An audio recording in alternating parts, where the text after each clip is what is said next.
How's it going, guys? Welcome back to another video. So in this video I'm going to be taking a look at a really good Bluetooth speaker, and it's not even that expensive. So this speaker right here costs about £40. This was sent over by the company for me to review, but I do get to keep it, although I'm not being paid to do this review. Now I want to make this a short video because really I'm just going to show you how this thing sounds and talk a little bit about it. And that's all. Now first we're gonna start off with the unboxing. So this speaker, I don't know if it has a name or not. It's made by EC Technology. It's a Chinese company. Now I'm gonna be comparing this to the Hive 2, which I got last year or this year before that. And in a nutshell, I think this speaker is what the Hive 2 should have been, and it's what I expected of the Hive 2, because the Kit Sound Hive 2 has a radiator at the bottom, and it's meant to really enhance the bass and everything, but the Hive 2 is actually quite garbage when it comes to bass. It's more of a well-balanced speaker overall. Now when you open the box, it's actually really nicely packaged. I'm surprised with the packaging. It comes with a quick start guide, a thank you note, and two cables. One is the USB Type-C for charging, and it also comes with the 3.5mm male-to-male jack, so you can use a line in. Now taking a look around the speaker, at the top you got all the controls, just like on the Hive 2. Now on the front, it's got two 53mm drivers, along with, I'm not sure if this is a radiator or whatever, but in the middle of it you can actually see a radiator, which also pops out at the back as well, if you look through, if you can see through the grills. And I don't know if that's a radiator or some kind of subwoofer, but basically it's meant to enhance the bass. And the 53mm drivers, they're there for just really clear audio. Now on the top you got all the buttons. Now one thing I will say, the buttons are not nice. In the dark you can't really tell which one is which, because obviously they're not lit up or anything, so that's just one disadvantage. And the other one is it doesn't come with a charger, and this thing requires 5 volts 3 amps. Now when you do put it on charge, there's another LED that comes on, and it's on red, which is between the white and the blue LED. Now on the top, obviously you've got little LEDs. You couldn't really see in this video, but I kind of tried to show you that.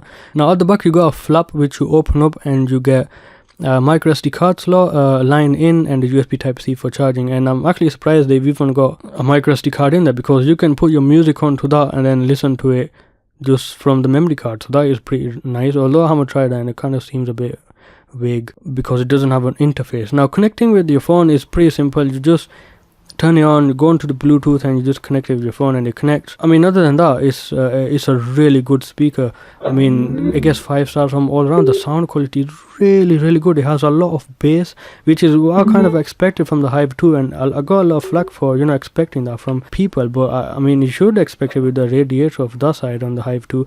But this thing actually delivers what the Hive 2 should have been. The mids and the highs are actually nice as well. They're not bad. I've been listening to this line in mostly because I don't like Bluetooth. It does sound alright with Bluetooth as well, and it's even got a DSP chip inside it. Oh, by the way, another one of the things I don't like about it is that when you're using it with your phone over Bluetooth, if you change the volume on either of the devices, either your phone or the speaker, it's actually going to change both of the volumes. So what basically happens is there's just too much of a jump in terms of volume. So that's why I've really been using it with a line in. But if you want to use it with your phone, that's fine. It's just that one step of volume is actually a big increase or a decrease. Now the Hive 2 actually had 2 separate volumes. One was for the amplifier itself, and the other one was for your phone, and they were both independent. This one, however, is one volume control for both of the volumes.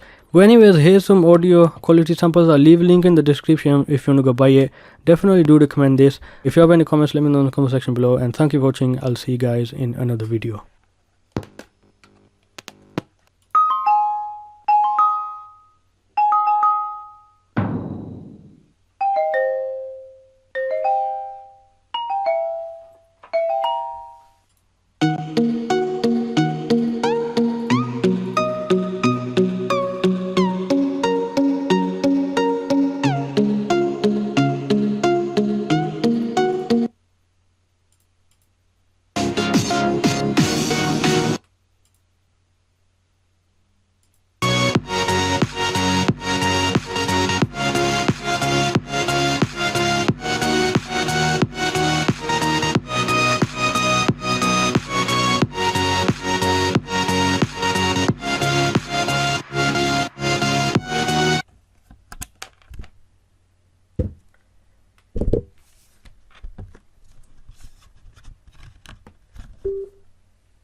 turning 3D on.